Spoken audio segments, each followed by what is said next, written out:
Hi guys, welcome back to the channel, and if this is your first time here, thank you so much for joining us today. It is a new year. This is my first video of the year. Happy New Year guys, happy 2024. Hope it brings you so many blessings, joy and happiness. Today's recipe is a really simple, nice recipe to kick off the new year. It's some sweets and treats, yeah, but it is gluten-free, very few ingredients, easy to make and delicious. You'll love it. It is gluten-free shortbread. So let's get into making this gluten-free shortbread.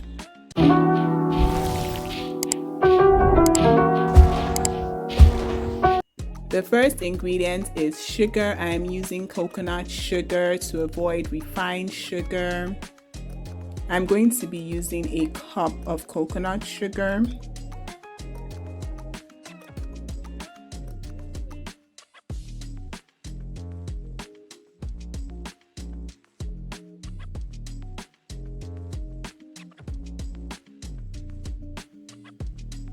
And then up next, I'm going to be using our flours. In total, we need 2 3/4 cup of flour. I'm going to be using sorghum flour, which is what I'm putting in right now.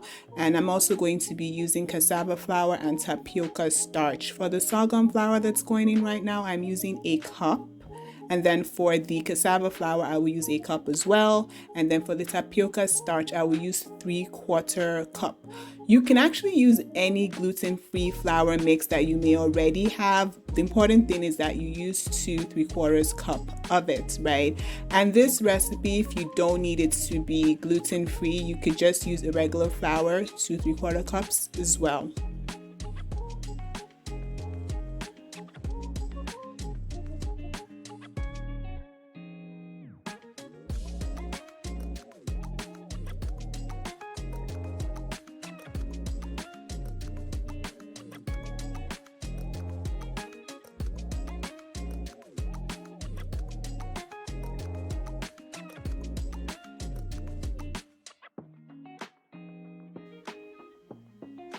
Shortbread is actually super easy to make. You basically just need flour, butter, sugar, and salt if you like. I'm not using salt in this recipe though.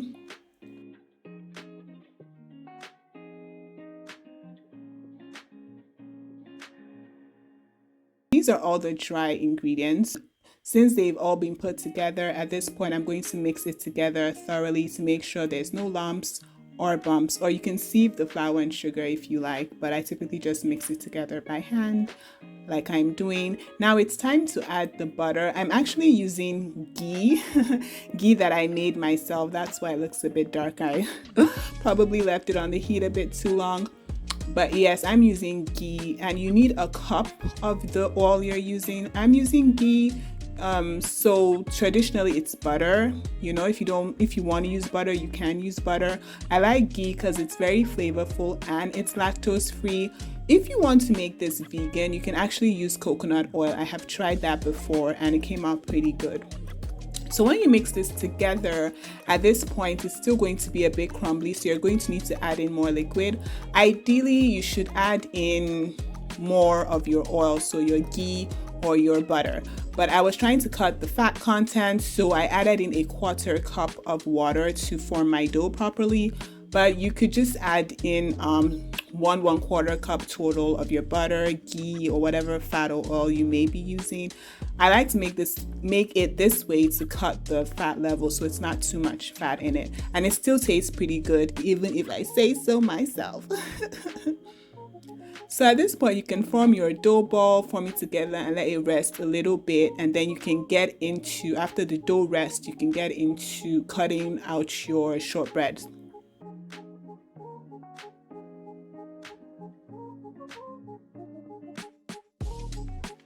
So now it's time to lay out the shortbread, get it into those lovely shortbread rectangle forms that we love. I'm just going to oil the pan first so that when I put the parchment paper on the pan, it sticks pretty good. So that's what I'm doing here, and then it's time to lay out the dough.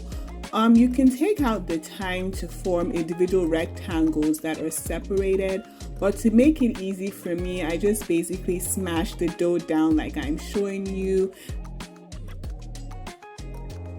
And then I cut my rectangle along the flattened dough. It's way easier this way, and I mean, it's fine. It comes out fine as far as I'm concerned.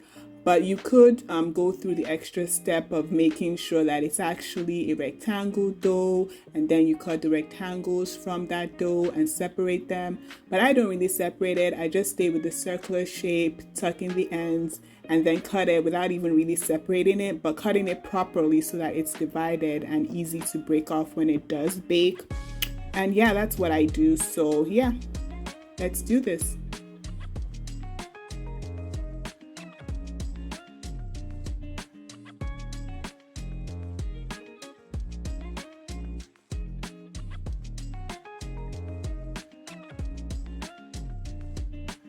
So here I am recutting it, making sure that the lines go all the way down so that when it's baked and cooled, it's easy to break apart each rectangle piece. But you can push this aside and all of that to make sure there's space between each of the rectangles. And now our favorite part, right? What makes shortbread if not poking holes into these lovely rectangles? So I'm poking my holes into my shortbread to make this certified shortbread, right? Isn't that what makes shortbread shortbread? Let's do this.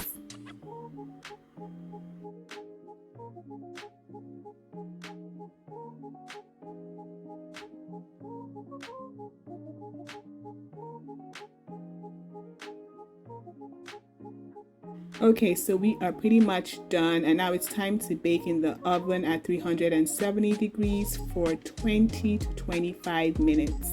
After which, voila, they are done. You do need to let it cool down properly before you start separating them or eating them. So yeah, just let it cool for a bit and then we can get to eating them and all that good stuff. Yep, it's pretty cool now. So yeah, let's get into it. I'm gonna break it apart. Look at it. It looks pretty good and would look even more shortbready if you don't add water, to be honest. But you know, I added water to cut the oil, so the oil and the fat.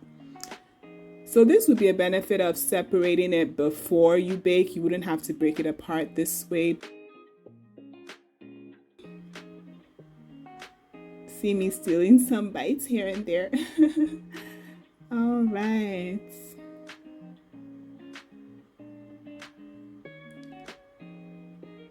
It was so delicious. I just had to keep eating it. And this is it the next day, having it with some hot chocolate. So delicious. You guys need to try this recipe, whether you need to make it gluten-free or not. It's so easy to make, so make it. Thank you so much for watching. I hope you find this video useful. Please remember to like, share, subscribe, drop a comment. Till the next one, guys. Bye.